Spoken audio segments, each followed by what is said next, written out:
স্রোতকে ভুয়া ডাক্তার বলে এবার নিজেকে সৎ প্রমাণ করার চেষ্টা করলো কোয়েল। হ্যাঁ বন্ধুরা, ভিডিওতে লাইক দিয়ে দেখতে থাকুন। অনির্বাণ যখন নিজের লিটল সিসকে দেখতে পায় ঠিক সেই সময় বলতে থাকে যে কী ব্যাপার, এখানে মনে হচ্ছে অনেক বড় একটা সিরিয়াস কোনো ডিসকাশন হচ্ছে, আমি কি এখানে ইনভলভ হতে পারি?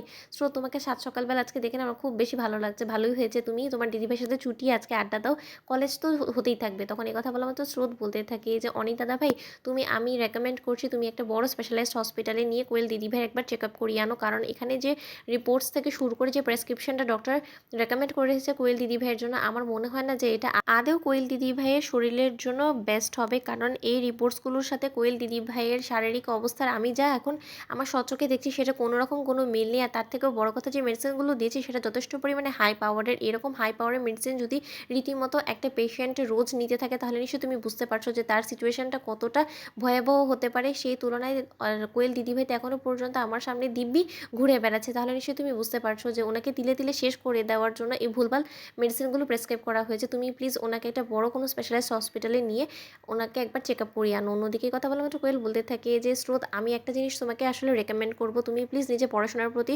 মনোযোগ দাও। তার থেকে বড় কথা, আমি যে ডক্টরটাকে দেখিয়েছি সে যথেষ্ট পরিমাণে এক্সপিরিয়েন্সড এই ম্যাটারে। আর তার থেকেও বড় কথা যে তোমার হয়তো বা এখনও পর্যন্ত প্রেসক্রিপশন এবং এই রিপোর্টস পড়ার অভিজ্ঞতাটা খুব একটা ভালোভাবে হয়নি, নয়তো বা তুমি একজন অভিজ্ঞ ডক্টরকে এরকম করে তার কাজের প্রতি এরকম সন্দেহ করতে পারতেন না। তখন এই কথা বলা মাত্র অনির্বাণ বলতে থাকে যে কোয়েল, আমার মনে হয় যে তোমার কোথাও মিস্টেক হচ্ছে, কারণ উডবি ডক্টর কিন্তু হতে চলেছে স্রোত। তখন কোয়েল বলতে থাকে যে উডবি ডক্টর হতে চলেছে বিধায় যে উনি একজন এক্সপিরিয়েন্স ডক্টরকে এরকম করে অপমান করবে সেটাও তো মেনে নেওয়া যায় না, তাই না? তখন রাই বলতে থাকে যে আচ্ছা, এরকম করে একে অপরের মধ্যে তর্কে জড়িয়ে পড়ার কী আছে?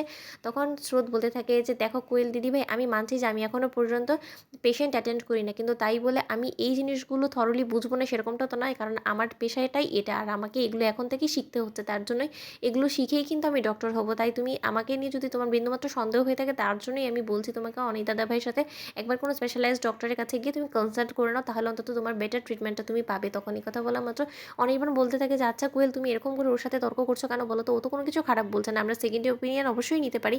তখন রায় বলতে থাকে যে সত্যিই তো কোয়েল, তুমিই তো কালকে আমাকে বলছিলে যে তোমার নাকি শরীরটা খারাপ করছে, তোমার নাকি মোটেও ভালো মনে হচ্ছে না, পেট যন্ত্রণা করছে। তাই আমি তোমাকে বলছি যে তুমি যে ডক্টরটাকে দেখাও তাকে তুমি দেখাও, তাতে কোনো প্রবলেম নেই, কিন্তু আমরা সেকেন্ড ওপিনিয়নেও যদি যাই তাহলে তো কোনো আপত্তি করার এত কথা নয় তোমার। আর তুমি কিসের এত ভয় পাচ্ছ বলো তো? তখন কোয়েল বলতে থাকি যে না, আমি একবার যখন একজনের কাছে দেখি কমফোর্টেবল হয়ে গেছি, তাহলে আমি আরেকজনের কাছে কেনই বা যাবো? তখন অনির্বাণ বলতে থাকে যে তোমার যদি নেক্সট ওপিনিয়ন নেওয়ার জন্য সেই ডক্টরটাকে পছন্দ না হয় তাহলে আমরা অন্যজনকে খুঁজবো, কিন্তু তাই বলে একটা ডক্টরের উপর এরকম করে নির্ভর করে তুমি নিজেকে রীতিমতো শেষ করে দেবে, সেটা তো আমরা চেয়ে চেয়ে দেখতে পারি না। তখন অনির্বাণের মা বলতে থাকে যে যদি স্রোতের কথাটা সত্য হয়ে থাকে তাহলে তো এটা ধরে নেওয়া যায় যে কোয়েল ক্যান্সারে রীতিমতো তালবাহানা করছে। তো বন্ধু, ভিডিওটি ভালো লাগলে লাইক এবং শেয়ার করে সাবস্ক্রাইব করতে ভুলো না।